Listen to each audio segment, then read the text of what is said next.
톨스토이라고 하는 유명한 작가를 잘 알고 계실 겁니다. 그의 중편 소설 중에 이반 일리치의 죽음이라고 하는 중편 소설이 있습니다.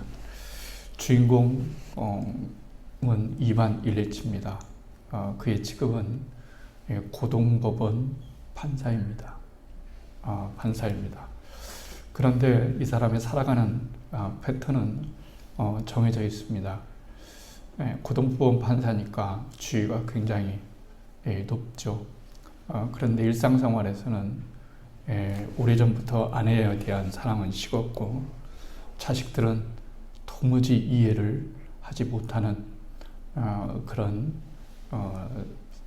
자식들의 모습을 바라봐야 되고 또 그를 도와주거나 높은 지위에 있을 만한 역량 있는 사람들을 같이 관계와 좋은 관계를 맺으려고 하는 세상, 우리식으로 얘기하면 세상 지향적인, 그 다음에 성공 지향적인, 안정 지향적인 인물이 이반 일리치라고 말을 할 수가 있습니다. 이반 일리치는 지위의 명예의 목을 맨 사람으로 그려져 있습니다. 그가 고등법원 판사라고 하는 것을 지위를 즐기는 것은 그 지위가 있으면 존중을 받기 때문에 무시당하지 않고 존중을 받고 있기 때문에 그렇습니다. 그러다가 이반이 45살 될 때 옆구리에 통증을 느끼게 됩니다.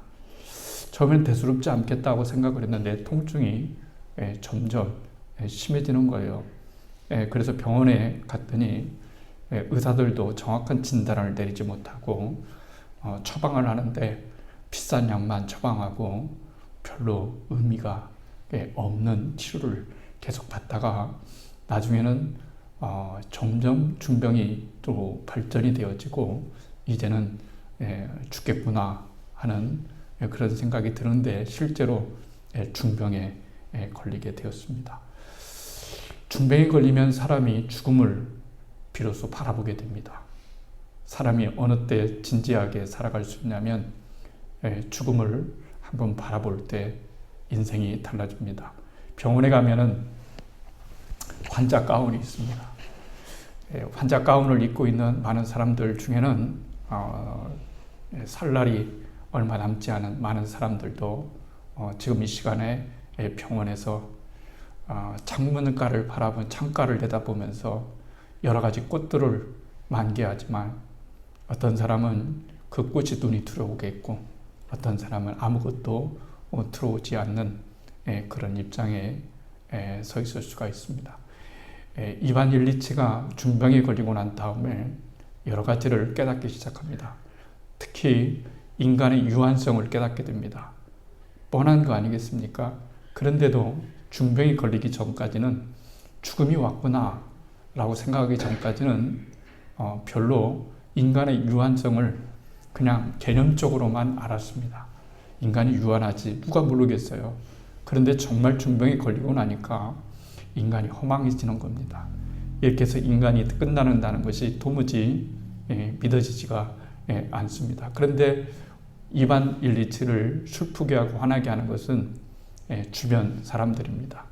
주변 사람들은 겉으로 동정을 하지만 일단 직장 동료들 중에는 내심 이반 일리치가 죽으면 그 자리를 꿰차고 올라가서 봉급을 조금 더 받을 것이라고 생각하는 이런 사람도 있습니다. 또 평상시에 카드놀이를 즐거워했기 때문에 카드놀이를 즐겨했던 친구들은 멤버가 하나 빠지니까 누구를 멤버를 집어넣어야 될지 여러 가지 이런 생각을 하게 됩니다. 아내는 이제 남편이 곧 죽을 날이 다가왔다는 것을 알고 슬퍼는 하지만 혹시 남편이 죽으면 자신에게 연금이 조금 돌아올까 봐 인액 걱정을 합니다. 그리고 사교계에 아주 그 명성을 떨치고 있는 딸은 아버지가 갑자기 죽으면 자기 자신이 결혼 생활에 결혼하는데 좋은 조건을 가진 남자를 만나는데 망가질까봐 이내 걱정을 합니다.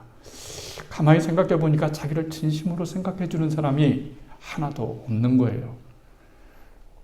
죽음을 앞두고 생각해 보니까 지금까지 나를 사랑했던 것은 나를 진짜 사랑한 것이 아니라 내 주위를 사랑했구나. 이런 거였어요. 그러니까 사람들이 너무 미워지기 시작합니다.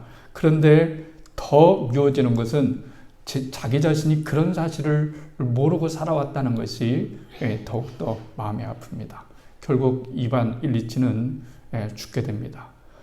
장례식을 거행하면서 많은 친구들이 조문으로 왔다 갑니다. 그러면서 안타깝게 생각합니다. 죽음이라는 것이 이렇게 허무한 거구나 이렇게 생각하지만 그것도 단 몇 분간 모든 사람들은 이반 일리치의 죽음이 나하고는 아무런 상관이 없는 그런 죽음이다 이렇게 생각하고 멀리 있다 생각하고 다 이제 돌아가게 됩니다. 슬픈 이야기죠. 톨스토이는 자기 자신의 이러한 한계성을 깨달았습니다. 인간이 유한한구나. 어디서 답을 찾아야 될까 생각을 했습니다. 그는 기독교에 몰입을 했고요. 진정으로 해답을 찾을 수 있는 것은 신에 대해서 찾아갔을 때 비로소 모든 것들을 해결할 수 있구나. 유한함을 진정함으로, 진정 소망으로 바꿀 수 있구나. 인간의 죽음을 가장 소망으로 바꿀 수 있는 것은 신의 존재밖에 없구나라는 사실을 깨달으면서 그 이후에 좋은 소설들을 많이 썼습니다. 무기여 잘 있거라라는 것도 썼고요. 또 여러 가지 전쟁과 평화, 안나 카라리나 뭐 이런 소설들을 쓰게 됩니다. 죽음에 대한 인식은 사람의 방향을 바꿀 수 있는 가장 큰 무기가 되게 됩니다. 죽음, 인간의 죽음 그 자체는 별로 큰 의미가 없습니다. 그렇지 않습니까? 그런데 주님께서 오늘 죽으실 때에 자기의 죽음을 예감하시고 하신 일이 있습니다. 그렇게 오늘 26절에 이렇게 말씀합니다. 그들이 먹고 있을 때에 예수께서 빵을 들어서 축복하신 다음에 떼어서 제자들에게 주시면서 말씀하시기를 받아 먹어라. 이것이 내 몸이다. 이렇게 말씀하십니다. 똑같은 방법으로 잔을 주시면서 포도주를 주시면서 이것을 받아 먹어라. 이것은 너와 나 사이에 너희들과 나 사이에 언약을 하는 그 언약의 피니라. 이렇게 말씀하셨습니다. 죽음이 우리 인간에게 많은 것들을 깨우치기는 하지만 우리가 우리의 죽음을 통해서 하시고자 하는 주님의 말씀이 있습니다. 주님의 삶이 바로 그것을 우리들에게 말씀해 주시고 있는데요.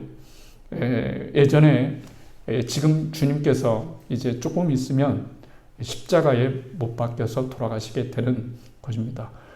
그럴 때 무엇을 할까 이렇게 생각하다가 마지막 만찬을 해야 되겠다 하는 거죠. 식사도 의미가 다 여러 가지가 있는 거죠. 그래서 우리는 마지막 만찬이라는 이 사실을 그림을 통해서나 성경을 읽으면서 그 의미를 잘 알려고 노력을 하고 있지만 진짜로 주님께서 우리들에게 자신의 살과 피를 주시면서 하시고자 하는 일이 무엇인가 라고 하는 것을 깨닫는 것, 쉽게 말하면서 성찬식이라고 불리는 그 의미를 깨닫는 것은 훨씬 더 중요한 일이라고 말할 수가 있습니다. 이스라엘 백성들에게는 두 가지가 중요한 사건이 있습니다. 하나의 사건은 뭐냐면 출애굽 사건입니다. 그렇죠? 그 많은 사람들이 개별적으로 한두 명 빠져나온 것이 아니라 엄청난 많은 사람들이 한 민족이 집단적으로 그 노예 생활에서 탈출을 해왔다는 것은 이건 굉장한 기적입니다. 그래서 이스라엘 백성들이 그것을 계속해서 알려주는 거예요. 아버지가 아들에게, 아들이 그 손자에게 계속해서 구전되어지면서 그때 나왔던 그때 그 상황이 긴박했기 때문에 누룩을 넣지 않은 빵을 만들어서 먹어야만 했기 때문에 급히 그들은 애굽에서 떠나야만 했습니다. 그래서 매년 6월절이 되면은 누룩 없는 빵을 이렇게 함께 먹는 것이라고 말할 수가 있어요. 또 한 가지는 이스라엘 백성들이 잊을 수 없는 사건이 뭐냐면 바벨론 포로입니다. 바벨론 유수예요. 둘 다 충격적인 사건인데 하나는 기적적인 사건이요, 하나는 아픔의 사건입니다. 왜 우리 민족이 선택받았는데 하나님도 모르는 이방신을 섬기는 그런 사람들에게 압제를 당하고 예루살렘이 파괴되고 더욱이 절대로 그럴 수가 없었다고 믿었던 성전까지 파괴되면서 수많은 사람들이 포로로 끌려가서 바벨론 포로 생활을 해야 했던 것, 그 속에서 그들은 끊임없이 하나님에 대해서 질문하고 또 인생의 의미, 신앙의 의미, 하나님을 믿는다는 것, 이런 것들을 그들은 계속해서 찾고자 했습니다. 그래서 그들이 율법을 그렇게 지키려고 하는 거예요. 우리가 율법을 못 지켜서 하나님께서 이런 벌을 내리셨는가 보다 했는데 사실은 그들이 정확한 답을 알지 못했어요. 의미 없는 답, 그렇잖아요. 여러분, 우리 회개하잖아요. 우리가 죄를 짓고 나쁜 짓 하면은 하나님께 나와서 회개를 합니다. 회개는 지우는 겁니다. 내 과거를 지우는 거예요. 하나님 앞에 용서를 받는 거죠. 그러나 회개가 지우는 것으로만 끝나서는 안 된다는 것이 하나님의 진리입니다. 회개는 지우는 게 아닙니다. 회개라고 하는 것은 내가 지었던 잘못이든지 죄든지 어떤 것이든지 그것을 통해서 내 신앙의 실력이 한 단계 업그레이드 되어지고 하나님을 그 속에서 발견하는 거예요. 하나님이 어떤 분이신가를 내가 정말로 발견해서 그것을 밑거름 삼아서 내 신앙이, 하나님을 향한 나의 사랑이 한 단계 도약할 수 있는 그런 밑거름으로 살아야지. 그러지 않고 회개라는 것이 하나의 지우개처럼 사용한다면은 인생의 신앙의 의미는 별반 달라질 것이 하나도 없습니다. 그래서 하나님을 아는 것이 굉장히 중요합니다. 하나님을 모르는, 하나님을 인격적으로 알지 못하는 율법 생활, 종교 생활입니다. 아무런 의미가 없습니다. 그렇기 때문에 하나님은 끊임없이 우리들에게 뭘 요구하시냐면 관계를 요구하시는 거예요. 관계. 이것처럼 중요한 것이 여러분 어디 있겠어요? 어쨌든 주님께서 이 6월절 날에 출애굽을 기념하는 하나님의 은혜를 절대로 놓지 말고 살아가자. 우리를 구원해 주셨던 그 하나님, 이 빵을 띠면서 그때 긴박한 상황 속에서 우리 민족을 구원하셨던 그 하나님을 잊지 말자 하고서 빵을 떼서 누룩 없는 빵을 먹는데 주님께서 이 빵을 이렇게 드신 거예요. 들으셨어요. 들으시고 그 다음에 이것을 축복하시고 그 다음에 찢으시고 그 다음에 주시고, 이 네 가지가 굉장히 중요합니다. 들었다, 툭 했다는 거죠. 그 다음에 축복하셨어. 브레시드 했습니다. 그 다음에 어떻게 하는 거죠? 주님께서 떼어주셨어요. 브로크. 그걸 찢으셨어요. 브로크. 찢으셨어요. 그 다음에 기브 주셨어요. 이 네 가지를 잊어서는 절대로 안 된다라고 하는 거예요. 주님께서 이 떡을 자신의 몸처럼 나는 너희들을 얼마만큼 사랑하냐면 내 몸을 띄어서 준다. 내 피를 너희들에게 준다. 생명과 같은 피를 준다. 이렇게 주면서 우리는 조건을 달죠. 그렇죠? 그런데 주님께서도 말씀하셨어요. 주시면서 나를 잘 믿어라. 나를 잘 섬겨라. 이런 말씀하시지 아니하고 예수님께서는 자기 자신의 상징하는 떡을 띄어서 제자들에게 주시면서 받아 먹으라 그러셨어요. 받아 먹으라. 먹는 것이 참 중요한 거죠. 생물학적으로 먹어야 삽니다. 마셔야 삽니다. 우리가 이렇게 살아가는 것은 뭐냐면 영향력 있는 밥, 고기, 채소, 그 밖에 식물들을 먹기 때문에 내 몸에 들어와서 살이 되고 피가 여러분 되는 거예요. 그러면서 주님께서 이렇게 말씀하십니다. 요한복음 6장 56절에 내 살을 먹고 내 피를 마시는 자는 내 안에 거하고 나도 너희 안에 거하나니 그랬어요. 그러니까 중요한 건 무슨 뭐냐면은 유월절 거룩한 성만찬식에서 정말로 내 살을 먹거라 마시라, 이것의 의미는 뭐냐면 한마디로 말하면 그런 거예요. 뭐냐면 너하고 나하고 하나 되자, 이런 얘기인 거예요.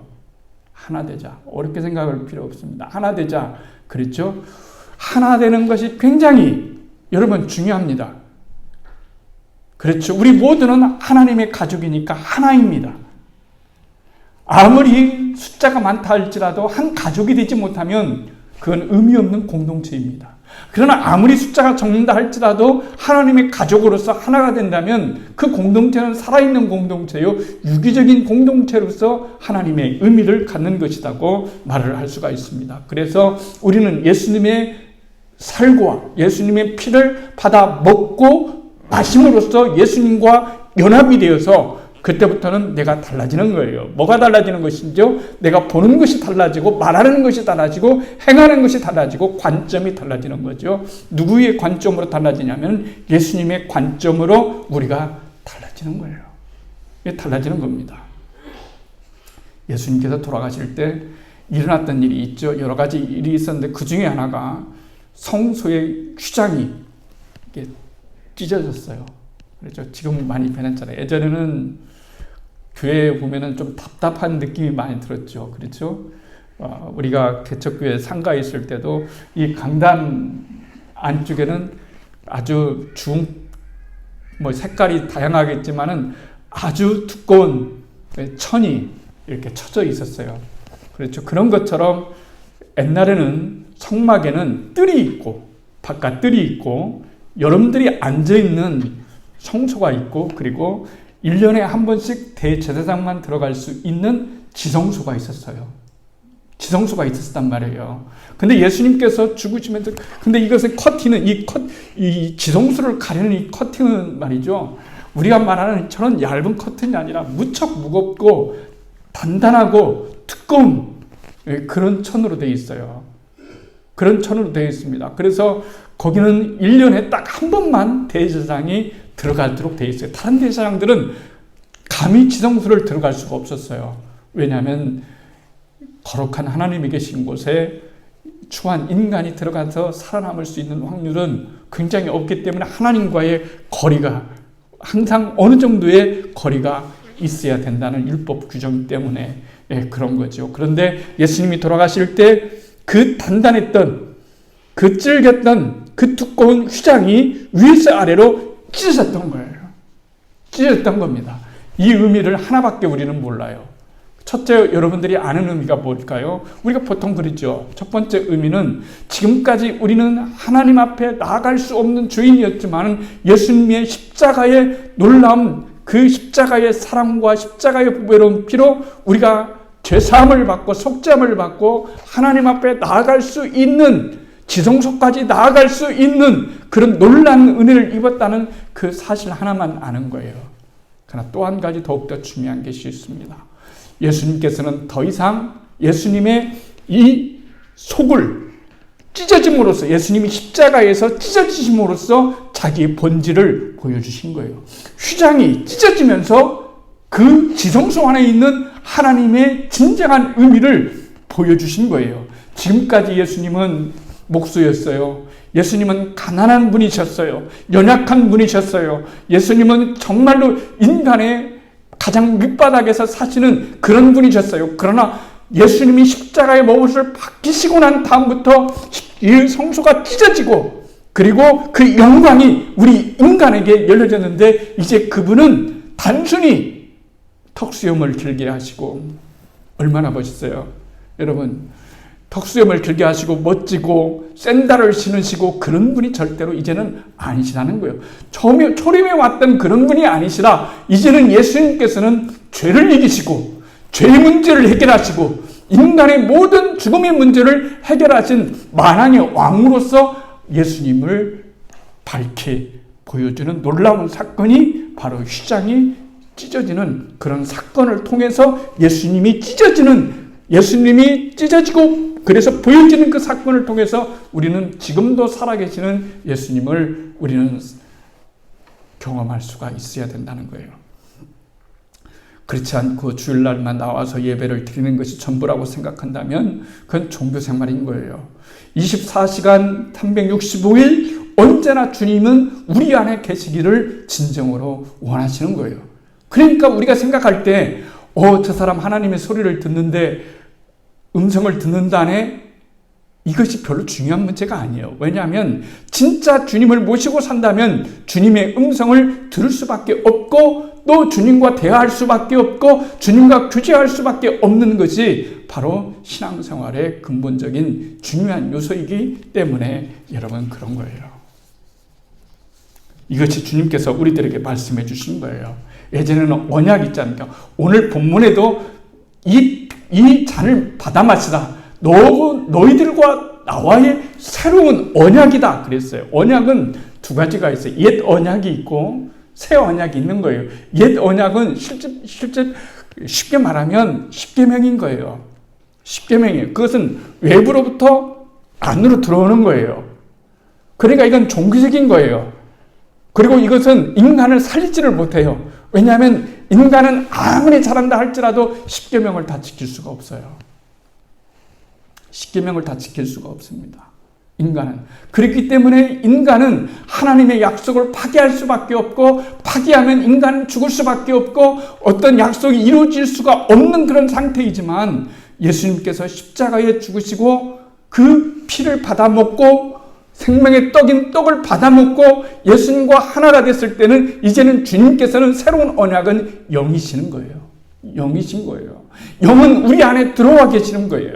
그래서 예전은 바로 바깥에서 우리들에게 영향을 주고 바깥으로부터 율법으로부터 우리가 새로운 어떤 존재가 되려고 노력을 했지만 이제 그것이 얼마나 불가능하다는 사실을 알게 되어졌고, 그래서 우리 인간은 이제는 우리 안에 계신 생명으로 우리 안에 계신 예수님이 우리들 가운데 충만하게 임하시기 때문에 하나님의 말씀을 이제는 기쁨으로 행할 수 있는 그런 존재가 되는 이런 사건을 주님께서 오늘 내 떡을 받아먹고 내 피를 받아먹으라고 하는 그런 사건 속에서 우리들에게 말씀을 해주시는 거예요.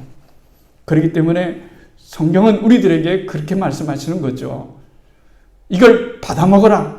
받아먹지 않으면 너와 나와는 상관이 없다. 이렇게 주님께서 말씀하신 것처럼 우리는 언제나 예수님의 살과 피를 마심으로써 그것이 주님과 나와의 새로운 언약인 거예요. 새로운 언약의 근거는 하나님의 무조건적인 사랑에 기반되어 있는 거예요. 무조건적인 사랑이요. 이게 예수님께서 우리 가운데 오신 것 중에 가장 중요한 사건인 거예요. 옛날에는 율법으로 하나님께 의로우심을 받으려고 그렇게 몸부림을 쳤지만 이제는 절대로 그렇게 할 수가 없어요. 그런데 예수님께서 우리를 대신해서 속죄의 제물이 되시고 난 다음에는 하나님께서는 우리들에게 무한한 사랑을 여러분 주시는 거예요. 무한한 은혜를 주시는 거죠. 무한한 은혜를 주셔서 하나님께서는 무조건적인 사랑으로 우리가 율법을 지키지 못한다고 해서 더 이상 언약이 깨지는 일은 결코 없다고 하는 것이 새 언약의 중요한 요소입니다. 예전에는 내 행동에 따라서 율법이 언약이 깨어질 수도 있고 깨어지지 않을 수도 있어요. 그러나 여전히 그때와 지금 사람은 똑같지만 달라진 것이 있다면 예수님의 속죄가 우리들 가운데 있고 그리스도께서 우리들 가운데 계시기 때문에 십자가의 사건은 내 살과 피를 먹으라고 하는 이 사건은 내가 너희들 속에 들어가서 나는 너희들과 하나 되기를 원하고 그리고 진정으로 네 안에서 내가 일하기를 원한다는 거예요. 예전에 율법이 나를 시켰지만은 이제는 율법이 나를 시킬 수가 없고 내 안에 계신 그리스도가 나로 하여금 주님의 일을 감당하게 하시고 주님의 그 사역을 감당하게 하시는 하나님의 놀라운 은혜를 입는 것이 내 살을 먹고 내 피를 받아 마시라고 하는 하나님의 놀라운 섭리의 의미라고 여러분 말할 수가 있는 겁니다. 하나님께서 예수님을 취하셨어요. 그렇죠. 취하셨어요. 그리고 예수님을 축복하셨어요. 그리고 예수님을 찢으셨어요. 십자가에서 찢으셨어요. 그리고 그 생명을 우리에게 기부 주셨어요. 배부 주셨어요. 주신 거예요. 그래서 우리가 살아나게 된 거예요. 이 네 가지가 굉장히 신앙생활에서 중요한 거예요. 주님께서 한 번은 많은 사람들을 가르치실 때가 있었잖아요. 너무 사람이 많았어요. 먹을 것이 없었죠. 그래서 주님께서도 제자들에게 너희들이 먹을 것을 줘라 이렇게 얘기했더니 아시는 것처럼 빌립이 계산을 하니 한 200데나리온은 있어야 여기 있는 사람들을 다 먹일 수가 있습니다. 그랬어요. 그랬더니 주님께서 너희 중에 무엇이 있느냐라고 했을 때 이제 주님의 제자 중에 하나가 이제 어린 소년이 가지고 있는 보리떡 5개와 안드레가 그 소년을 이끌어서 보리떡 5개와 물고기 2마리를 가져왔어요. 주님께서 그 보리떡 5개와 물고기 2마리를 이렇게 취하셨어요. 그 다음에 어떻게 하셨어요? 축복하셨어요. 그 다음에 띄셨어요. 그 다음에 어떻게 하셨어요? 주셨어요. 이게 유월절을 맞는 이스라엘 백성들에게 주시는 의미도 있지만 그러나 새로운 언약을 받는 우리 백성들에게 하나님은 놀라운 그런 새로운 언약을 주신 거예요. 뭐냐면 이제는 네 인생은 혼자 살아가는 것이 아니라 주님과 함께 살아가는 것이다.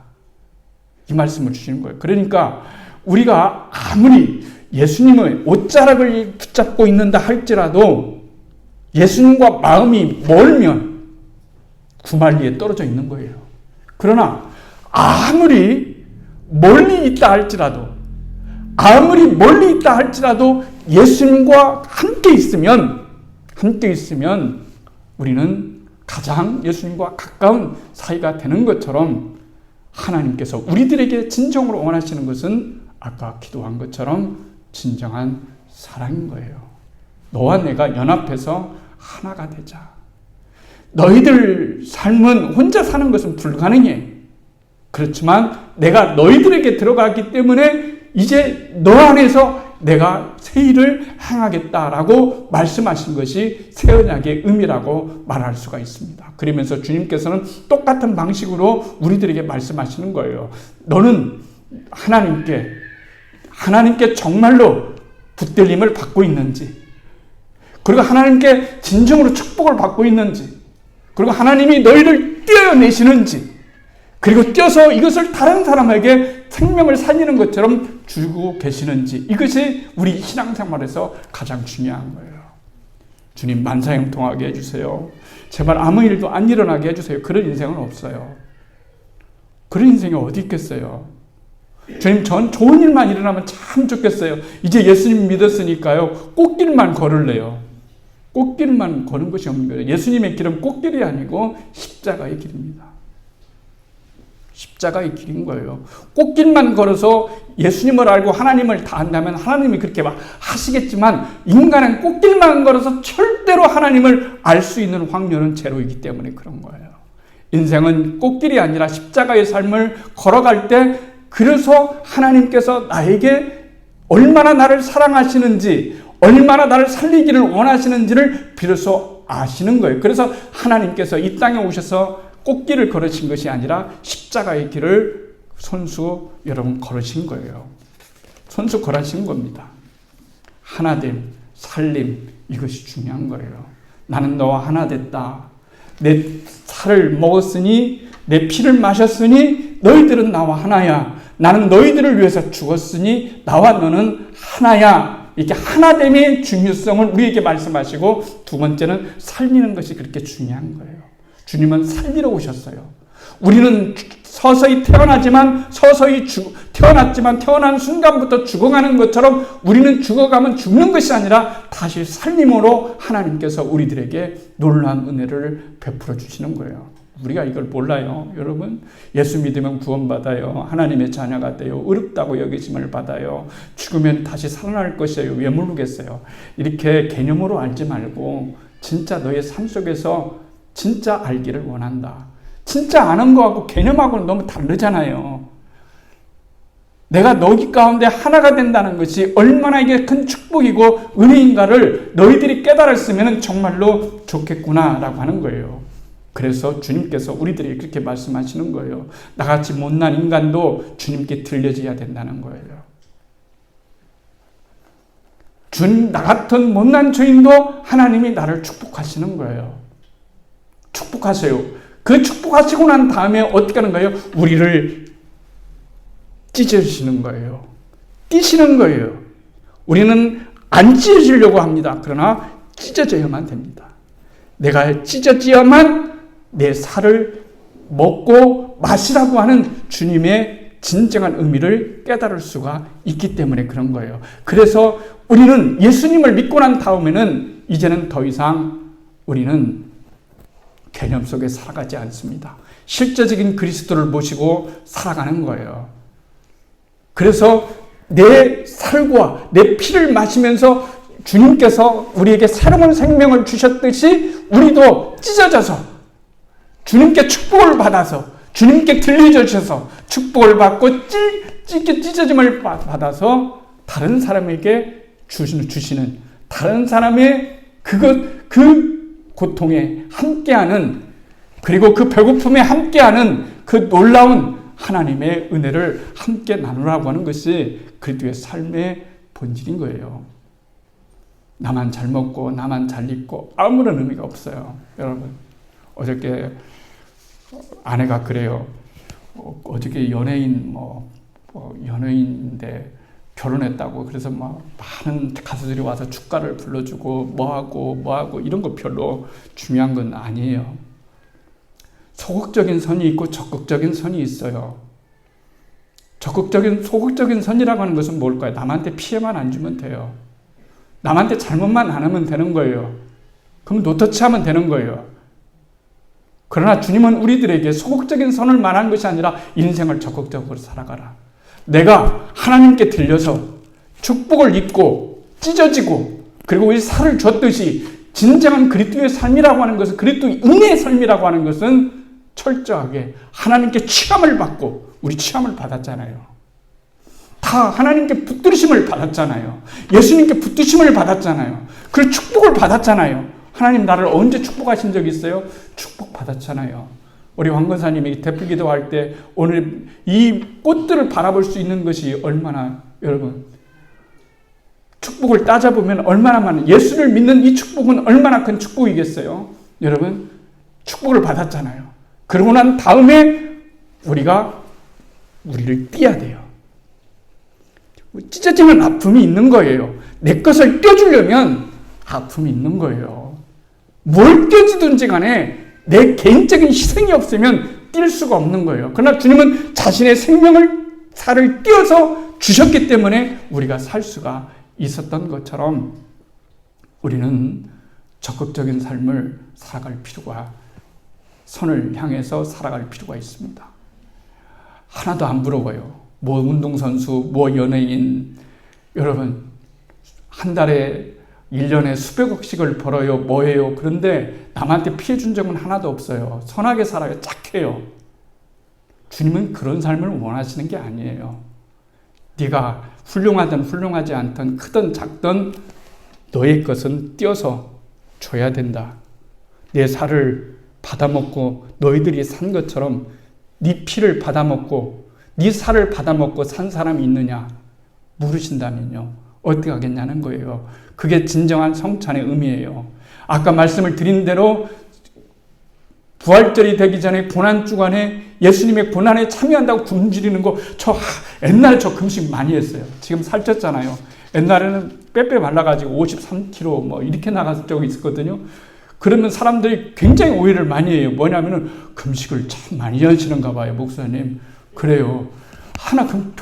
물론 그때 금식 많이 했어요. 금식 많이 했습니다. 어느 순간부터는 별로 금식하지 않아요. 왜요? 주님은 금식하는 걸 원하는 거 아니에요. 고난주간에 이런 게 아니에요. 진짜로 중요한 것은 뭐냐면 내가 주님과 함께 사는 거예요. 주님의 음성을 듣는 거예요. 주님이 내 안에 사신다면 주님의 음성을 여러분 특별해서 듣겠습니까? 자연적으로 들 수 있는 거죠. 내 양심의 속에서 내게 말씀하시는 하나님의 그 목소리를 우리는 진정으로 들을 수가 있는 거예요. 그래서 그것을 진정으로 행하며 살아갈 수 있는 그런 믿음이 우리 가운데 있어야 될 줄 압니다. 오늘은 한 주간을 보내면서 네 가지를 생각했으면 좋겠어요. 주님께서 우리를 치유하셨어요. 주님께서 우리에게 축복하셨어요. 주님께서 우리를 찢으셨어요. 그리고 주셨어요. 그러한 삶이 있어야 됩니다. 그런 삶이 있을 때 비로소 우리는 그리스도인으로서의 정체성을 분명히 알게 되는 거죠. 이 은혜가 있기를 주님의 이름으로 축복합니다.